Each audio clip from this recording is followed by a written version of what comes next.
decades to come. That's what I'd like to talk with you about tonight.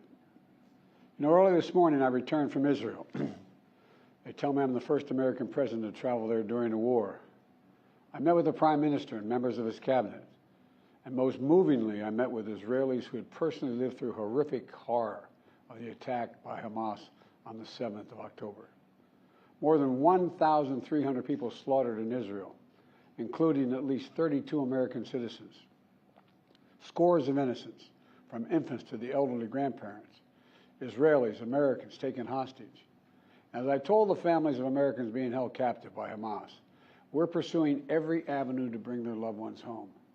As president, there is no higher priority for me than the safety of Americans held hostage.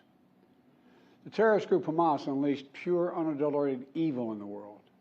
But sadly, the Jewish people know perhaps better than anyone that there is no limit to the depravity of people when they want to inflict pain on others. In Israel, I saw people who are strong, determined, resilient, and also angry, in shock and in deep, deep pain. I also spoke with President Abbas, the Palestinian Authority, and reiterated that the United States remains committed to the Palestinian people's right to dignity and to self-determination. The actions of Hamas terrorists don't take that right away. Like so many other, I'm heartbroken by the tragic loss of Palestinian life, including the explosion at the hospital in Gaza, which was not done by the Israelis. We mourn every innocent life lost. We can't ignore the humanity of innocent Palestinians who only want to live in peace and have an opportunity. The assault on Israel echoes nearly 20 months of war, tragedy, and brutality inflicted on the people of Ukraine, people that were very badly hurt since Putin launched his all-out invasion. We've not forgotten the mass graves, the bodies found bearing signs of torture, rape used as a weapon by the Russians, and thousands of Ukrainian children forcibly taken into Russia, stolen from their parents. It's sick. Hamas and Putin represent different threats, but they share this in common. They both want to completely annihilate a neighboring democracy, completely annihilate it. Hamas' stated purpose for existing is the destruction of the state of Israel and the murder of Jewish people. Hamas does not represent the Palestinian people. Hamas uses Palestinian civilians as human shields, and innocent Palestinian families are suffering greatly because of them. Meanwhile, Putin denies Ukraine has or ever had real statehood. He claims the Soviet Union created Ukraine. And just 2 weeks ago, he told the world that if the United States and our allies withdraw, and if the United States withdraw, our allies will as well, military support for Ukraine would have, quote, a week left to live, but we're not withdrawing. I know these conflicts can seem far away, and it's natural to ask, why does this matter to America? So let me share with you why making sure Israel and Ukraine succeed is vital for America's national security. History has taught us that when terrorists don't pay a price for their terror, when dictators don't pay a price for their aggression, they cause more chaos and death and more destruction. They keep going, and the cost and the threats to America and the world keep rising. So if we don't stop Putin's appetite for power and control of Ukraine, he won't limit himself just to Ukraine. Putin's already threatened to remind Poland that their western land was a gift from Russia. One of his top advisors, a former president of Russia, has called Estonia, Latvia, and Lithuania Russia's Baltic provinces. These are all NATO allies. For 75 years, NATO has kept peace in Europe and has been the cornerstone of American security. And if Putin attacks a NATO ally, we will defend every inch of NATO which the treaty requires and calls for. We'll have something that we do not seek. Make it clear, we do not seek. We do not seek to have American troops fighting in Russia or fighting against Russia. Beyond Europe, we know that our allies, and maybe most importantly our adversaries and competitors, are watching. They're watching our response in Ukraine as well. And if we walk away and let Putin erase Ukraine's independence, would-be aggressors around the world would be emboldened to try the same. The risk of conflict and chaos could spread in other parts of the world, in the Indo-Pacific, in the Middle East, especially in the Middle East.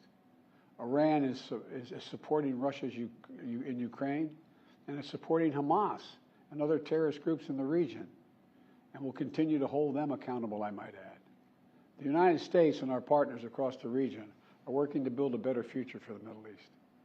One where the Middle East is more stable, better connected to its neighbors, and through innovative projects like the India-Middle East-Europe Rail Corridor that I announced this year at the summit of the world's biggest economies. More predictable markets, more employment, less rage, less grievances, less war when connected. It benefits the people who would benefit the people of the Middle East and would benefit us. American leadership is what holds the world together. American alliances are what keep us, America, safe. American values are what make us a partner that other nations want to work with. To put all that at risk, if we walk away from Ukraine, if we turn our backs on Israel, it's just not worth it.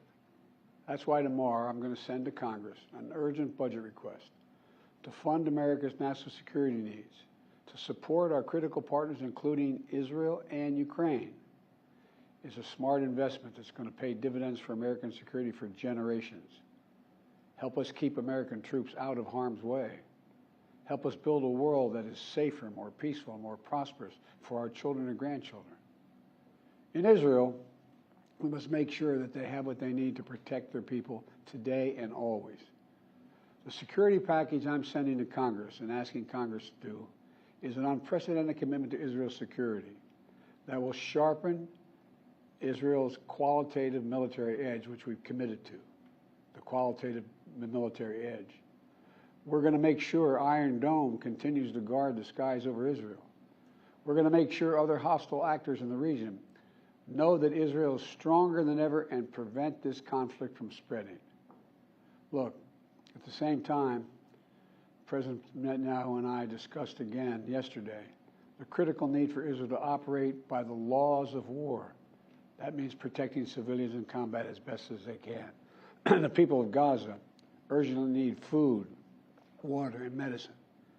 Yesterday, in discussions with the leaders of Israel and Egypt, I secured an agreement for the first shipment of humanitarian assistance from the United Nations to Palestinian civilians in Gaza. If Hamas does not divert or steal these shipments, we're going to provide an opening for sustained delivery of life-saving humanitarian assistance for the Palestinians. As I said in Israel, as hard as it is, we cannot give up on peace. We cannot give up on a two-state solution. Israel and Palestinians equally deserve to live in safety, dignity, and peace. You know, and here at home, we have to be honest with ourselves. In recent years, too much hate has given too much oxygen, fueling racism, the rise of anti-Semitism, and Islamophobia, right here in America. It's also intensified in the wake of recent events that led to the horrific threats and attacks that both shock us and break our hearts. On October 7th, terror attacks have triggered deep scars and terrible memories in the Jewish community. Today, Jewish families worried about being targeted in school, wearing symbols of their faith walking down the street, or going out about their daily lives. You know, I know many of you in the Muslim American community, the Arab American community, the Palestinian American community, and so many others are outraged and heartened, saying to yourselves, here we go again with Islamophobia and distrust we saw after 9/11. Just last week, a mother was brutally stabbed. A little boy, here in the United States, a little boy who just turned 6 years old was murdered in their home outside of Chicago. His name was Wadiha, a proud American, a proud Palestinian American family. We can't stand by and stand silent when this happens. We must, without equivocation, denounce anti-Semitism. We must also, without equivocation, denounce Islamophobia. And to all you hurting, those of you hurting, I want you to know I see you. You belong. And I want to say this to you. You're all America. You're all America.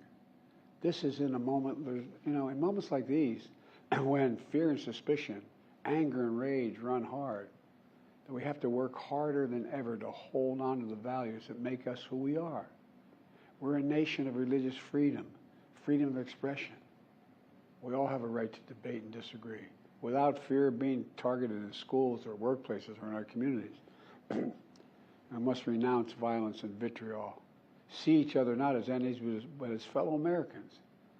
When I was in Israel yesterday, I said that when America experienced the hell of 9/11, we felt enraged as well. While we sought and got justice, we made mistakes. So I caution the government of Israel not to be blinded by rage. And here in America, let us not forget who we are. We reject all forms of hate, whether against Muslim, Jews, or anyone. That's what great nations do, and we are a great nation.